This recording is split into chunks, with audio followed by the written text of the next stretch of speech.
bàbá wa Saiful Qodiriyah. Adamallahu hayatahu. Mo bá yín dúpẹ́ lọ́dọ̀ Ọlọ́run. Alhamdulillah. Gbogbo ìjókòó wa láti ìjẹta tá a ti bẹ̀rẹ̀ ọpẹ́ náà là ń fi ń dá. Àmọ́ nígbà tí mo dáyé ilé ní mo ronú nǹkan mẹ́ta kan. Àkọ́kọ́ bàbá wa gbà Maulana Sheikh Nakibul Ashrafi Tana. Radiyallahu ta'ala anhu. Mo ronú nǹkan ọ̀kan lára wọn. Maulana Sheikh Shanzili. Radiyallahu ta'ala anhu. Mo ronú nǹkan ọ̀kan lára wọn.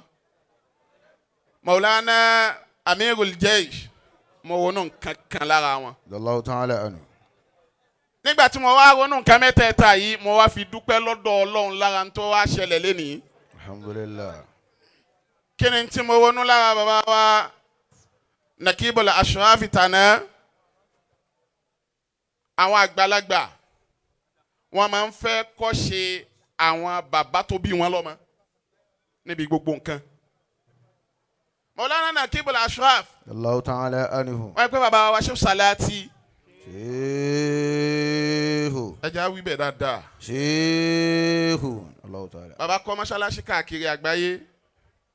Wọ́n kọ́ sí Abẹ́òkúta. Wọ́n kọ́ sí Èkó. Wọ́n kọ́ sí Ìlọrin. Kò fẹ́ síbi tí ó wà. Kódà gan wọ́n kọ́ míì tí wọ́n tún gbà mọ́ wọn lọ́wọ́.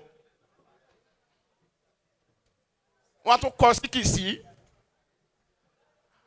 Àmọ́ bí wọ́n ti ń kọ́ gbogbo mọ́ṣáláṣí yìí káàkiri, wọ́n ń fi nǹkan kan lélẹ̀ tá a ronú sí. Nígbà táwọn ọmọ wọn wá jáde, àwọn náà wá fẹ́ ṣe bí wọn pẹ̀lú kíkọ́ mọ́ṣáláṣí káàkiri wọn. Ọlọ́run wá yọ̀ǹda. Allah.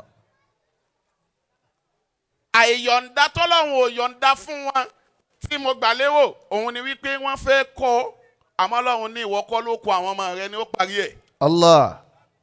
Bó ti ṣe fún bàbá wa Nakibul Ashraf bẹ́ẹ̀ náà ló ṣe fún Maulana Sheikh Shanzili náà. Radiyallahu ta'ala anhu. Maulana Nakibul Maulana Amirul Jaysh. Radiyallahu ta'ala anhu. Ọlọ́run tún ṣe bẹ́ẹ̀ fáwọn náà. Ẹ̀rù wa ń bo ní kálukú pé sáfẹ́ kọ́ mọ́ṣáláṣí mọ́ báyìí.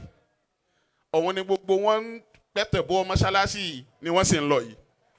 Sáwa náà wà ní pẹ̀tẹ̀ bọ́ mọ́ṣáláṣí táwa fi ilẹ̀ táwa kú. A fẹ́ kọ́lé Ọlọ́run a sì fẹ́ kú. Àmọ́ ìgbà tí mo wá dáyé ilé ni ó wá jẹ́ ń dúpẹ́ lọ́dọ̀ Ọlọ́run wípé aṣọ Ọlọ́run èyí jẹ́ àwọn ẹni tàná gbé. Lakal hamdu ya zal judi wal fadli wal ula. Maulana Nakibul Ashrafi Tana tí wọ́n ralẹ̀ tí wọ́n ń bá mọ́ṣáláṣí lọ tí kú dé. Maulana Sheikh Shanzili tí wọ́n ń bá mọ́ṣáláṣí lọ tí kú dé. Maulana Amirul Jaysh táwọn náà ń bá mọ́ṣáláṣí lọ tí kú dé. Má rò wípé bí ìwọ náà bá fẹ́ kọ́ mọ́ṣáláṣí ó kú o. Lakal hamdu. Ń bọ̀ nífa dákun. Ń bọ̀ ní a ṣe wá sí. Fáyidà ni kò dìgbà tá a bá ń sọ Lárúbáwá. Ayakumullah. Kákan dúpẹ́ náà ni.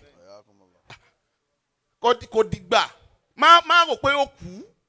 Òun lọ́lọ́run ti ṣe fún bàbá Saiful Qodiriyah yìí. Dawallahu hayatahu. Ìgbà mélòó ni wọ́n fi bẹ̀rẹ̀ ibi tá a wà yìí? Tí ò pọ́dún kan ọdún o. Oṣù méje péré.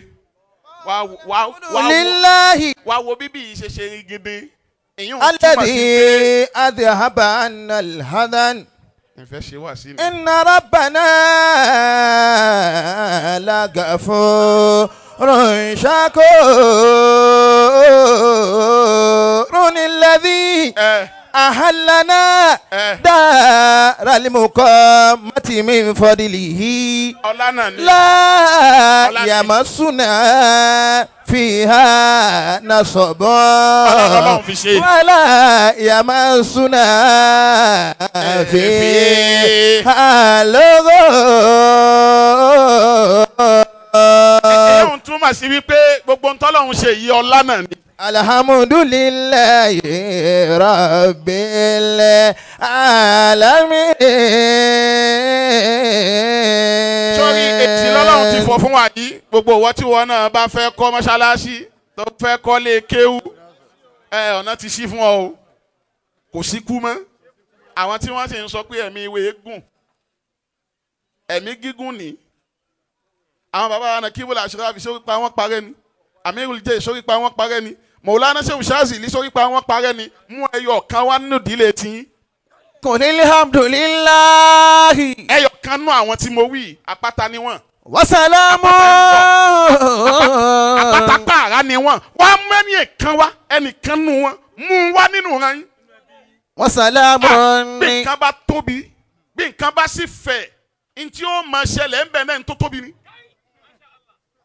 àfàǹdà tóbi. Qulil hamdulillahi Ahmad Rifai inda Solaty Sheikh Ahmad Rifai inda Solaty Sheikh Ahmad Rifai inda Solaty. Ọlọ́run ṣoore fún wa má farawé wa. Má farawé wa. Sórí ọmọ àfàǹdá èèmọ̀ ni. Ọmọ àfàǹdá èèmọ̀ ni. Ọmọ àrọ́mọdọ́mọdọ́mọdọ́mọ èèmọ̀ ni. Bí ó ti máa wá tọ̀ràn lọ́nu. Wa qalu alhamdulillahi alladhi sadaqana wa'dahu. Má farawé wa. Wa awratana al-arda natabawwa'u minal jannati haythu nasha'u. Sórí Ìlọrin la wà yìí ó lójú ìdílé tọ́lọ́run ti ṣe fẹ́ o. Fanima ajirul amilina. Ọlọ́run ò fẹ́ jà fàǹdá dé gbé ni o. Wa taral malaika hafina min hawlil arshi yusabbihuna bihamdi rabbihim wa qudiya bainahum bil haqqi wa qila alhamdulillahi rabbil alamin.